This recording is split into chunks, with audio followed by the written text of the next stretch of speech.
तो शिव महापुराण, यहां तक विष्णु पुराण कहती है, स्कंद पुराण वर्णन करती है, कार्तिक खंड वर्णन करता है कि तुलसी का क्यारा गोल है, चौकोर है, षडाकार का है। उसका भी प्रमाण हमारे शास्त्रों में लिखा हुआ है कि अगर तुलसी का कुंड गोल है तो वो ऐश्वर्य प्राप्त करता है, तुलसी का कुंड चौकोर है तो वंश की वृद्धि करता है, तुलसी का कुंडा अगर षडाकृति का है, 6 फलक वाला है तो वो घर में संपदा की वृद्धि करता है। ये तुलसी के कुंड का भी प्रमाण हमारे यहाँ शास्त्रों में लिखा हुआ है कि कुंडा कैसा होना चाहिए, तुलसी के कुंड की आकृति कैसी होना चाहिए, तुलसी का कुंड होना कैसा चाहिए, उसका भी प्रमाण हमारे यहाँ स्कंद पुराण में लिखा हुआ है, विष्णु पुराण में लिखा हुआ है कि आपको क्या किस रूप में चाहिए। पर जगत है ना, दुनिया के आगे हाथ फैलाओ, जाकर निवेदन करो, यहाँ वाले बाबा के पास हो या वहां वाले बाबा के पास हो या उसके पास हो या उसके पास हो या जगत के पास जाओगे, दुख पाओगे, रुपया खाएंगे, चूना लगाएंगे, धक्के मारकर निकाल देंगे, 2-4-8 दिन घुमाएंगे फिराएंगे, कल आना परसों आना नरसों आना, ऐसा करना वैसा करना, बस बाबा यही घुमाते रहेंगे और तुम्हारे धन का चूना लगाते रहेंगे। पर निवेदन है इनसे बचकर शिव की शरण में जाकर भगवान शास्त्र में जो लिखा है उसके अनुसार हम क्यों ना कर्म करें जिसका फल हम पा जाएं, हम क्यों ना ऐसा कर्म करें जिसके फल को हम पा सकें, हम क्यों भ्रमित हों।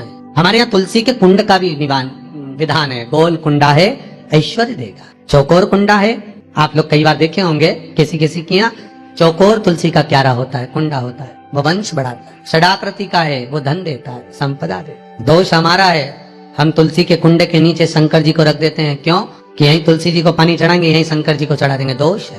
तुलसी के कुंड के नीचे हम सर्प देव को रख देते हैं, नाग देवता रख देते हैं, पानी चढ़ाएंगे, पात्री रख देते हैं, नहीं, दोष। इसका दोष हम सबको स्वयं अगर गलती करते हैं तो स्वयं को कैसा कुंड हो।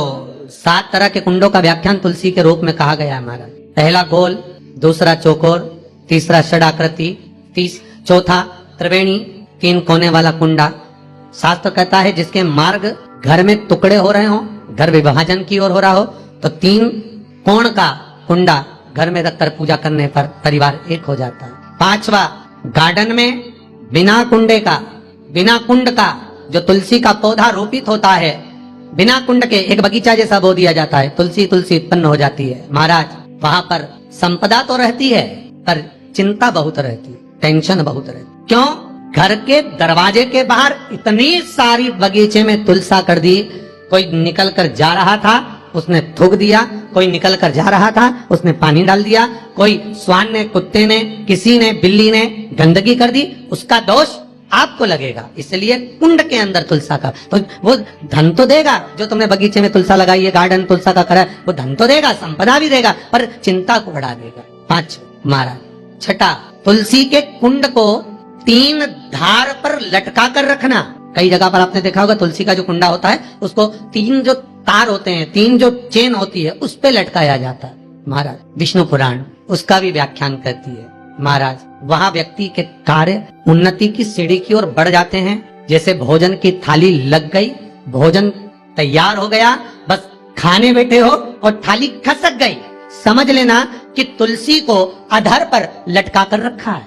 इसलिए कार्य तो हो रहे हैं, बनने वाले हैं, 4 दिन बाद ये काम होने वाला है, 8 दिन बाद ये काम होने वाला है, लग रहा है कि इसमें इतना फल मिलेगा, लग रहा है इस व्यापार को करेंगे तो इतना फायदा हो जाएगा, सब कुछ करा, लाखों रुपए लगा भी दिए, थाली मालूम पड़े खसक गई, अधर लटका है। 7 क्रम है तुलसी के, ये 6ठा क्रम बताया। तुलसी का 7वां क्रम, तुलसी का 7वां क्रम है महाराज, तुलसी का कुंडा जैसा घर के आंगन में है, तुलसी का कुंड जैसे घर के आंगन में विराज रहा है, ऐसा ही छोटा सा कुंड भगवान के लिए रोपित करें।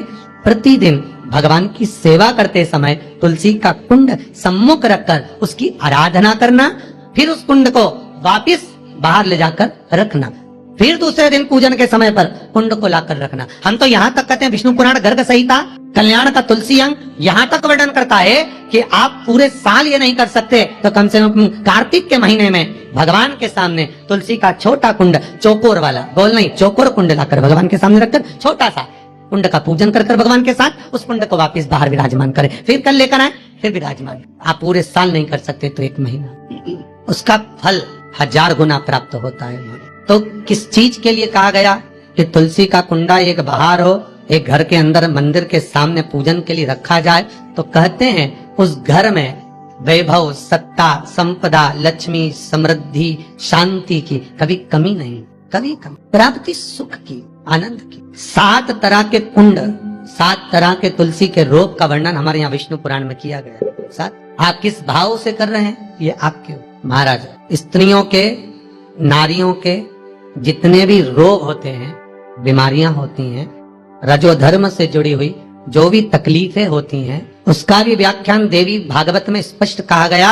गुलर का फूल, अर्थात जो देवी जी को, माता जी को जो घंटी वाला फूल चढ़ता है लाल कलर का, गुलर का फूल, माता के चरणों को छुआकर, तुलसी के पौधे का स्पर्श कराकर, जो नारी को रजोधर्म से जुड़ी हुई परेशानियां होती हैं, उसके अंतर्गत वो फूल, तुलसी का पौधा दिखाते हुए खिला दिया जाता है, तो 3 दिन में, उसको 2 दिन में आराम लग जाता है। 2 या 3 दिन लगा महाराज। तो शास्त्र कह रहा है, आराधना में आप हाथ की माला, कर की माला ना भी रखें तो घट की माला, तुलसी की माला, रुद्राक्ष की माला आपके कंठ में होगी, तो 21,600 श्वास जो मनुष्य के शरीर से प्रतिदिन निकल रही है, 21,600 श्वास जो मानव के शरीर से प्रतिदिन निकल रही है, उस श्वास के बल पर आपकी घट की जिह्वा से वो मंत्र जाप हो जाएगा, उसका पुण्य आपके खाते में। तुम्हारे गले में जो तुलसी की माला हो, तुम्हारे गले में जो रुद्राक्ष की माला हो, उसमें मन के 108 होना चाहिए, या 108 से भी ज्यादा होना चाहिए। कम मनके की माला मत पहना गले में, बारीक बारीक मनके की कर लो, छोटे से छोटे मनके की कर लो, 100 से भी ज्यादा हो, 108 से भी ज्यादा हो। क्यों? क्योंकि गले में अगर तुलसी की माला होगी, गले में रुद्राक्ष की माला होगी, भले तो